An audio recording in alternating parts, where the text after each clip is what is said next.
కామారెడ్డి జిల్లా లింగంపేట్ మండలం సెట్పల్లి గ్రామంలో భూభారతి చట్టం మీద జరిగిన అవగాహన సదస్సులో రెవెన్యూ శాఖ మంత్రి పొంగులేటి శ్రీనివాసరెడ్డి, జహీరాబాద్ ఎంపీ సురేష్ షట్కార్, ఎమ్మెల్యే మదన్ మోహన్ రావు పాల్గొన్నారు. ఈ కార్యక్రమంలో మంత్రి పొంగులేటి శ్రీనివాసరెడ్డి మాట్లాడుతూ భూభారతి 2025 చట్టం పేదలకు చుట్టం లాంటిదని అభివర్ణించారు. భవిష్యత్తులో ఏ రైతుకు ఇబ్బంది ఉండకూడదని 9 నెలలు మేధోమథనం చేసి ఈ చట్టాన్ని చేశారని గుర్తు చేశారు. అసెంబ్లీలో ఈ చట్టాన్ని అడ్డుకోవడానికి బీఆర్ఎస్ నేతలు ప్రయత్నాలు చేశారన్నారు. రైతులను రెవెన్యూ ఉద్యోగులు ఇబ్బందికి గురి చేస్తే కఠిన చర్యలు తీసుకుంటామని ఆయన హెచ్చరించారు.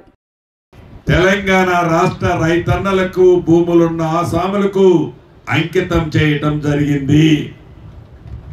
అంతేకాదు, ఏదైతే ఈ రూల్స్ రెగ్యులేషన్స్ తయారు చేసిన తర్వాత మళ్ళీ దీంట్లో ఏమైనా చిన్న చిన్న కరెక్షన్స్ చేయాల్సి వస్తే చట్టం చేశాం. ఈ చట్టానికి రూల్స్ రెగ్యులేషన్స్ తయారు చేశాం.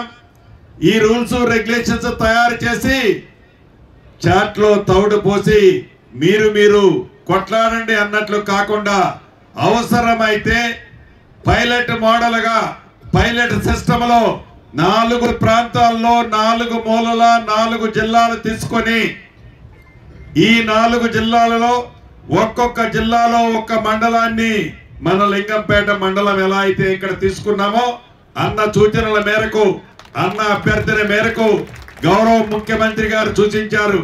అన్న, ఈ ఎల్లారెడ్డి కాన్స్టిట్యున్సీ బాగా వెనకబడ్డ ప్రాంతం. అంతేకాదు, ఈ ఎల్లారెడ్డిలో లింగంపేట మండలం మరింత భూ సమస్యలతో ఇబ్బంది ఉన్న ప్రాంతం. పైలట్ గా ఆ మండలాన్ని తీసుకోండి అని గౌరవ ముఖ్యమంత్రి గారు చాలా స్పష్టంగా చెప్పారు.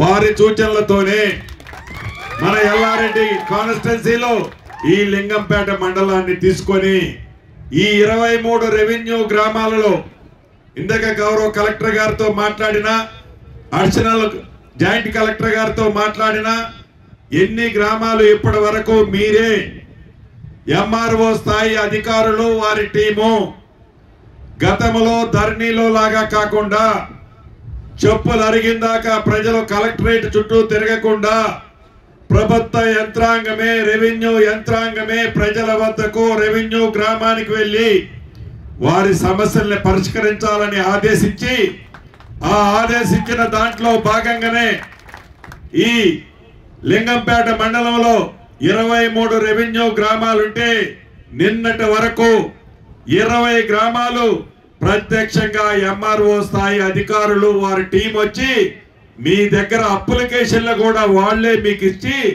టిక్కు పెట్టుకొని మీ సమస్యలని ఏ విధంగా పరిష్కరించాలి అనే విధంగా పాజిటివ్ వైబ్రేషన్స్ తో చెయ్యాలి, పేదోడి కష్టాలు తీర్చాలి అని మన ఇందిరమ్మ ప్రభుత్వంలో చిత్తశుద్ధితో ఈ కార్యక్రమానికి మోడల్ గా మన లింగంపేట మండలాన్ని ఎన్నుకోవడం జరిగింది.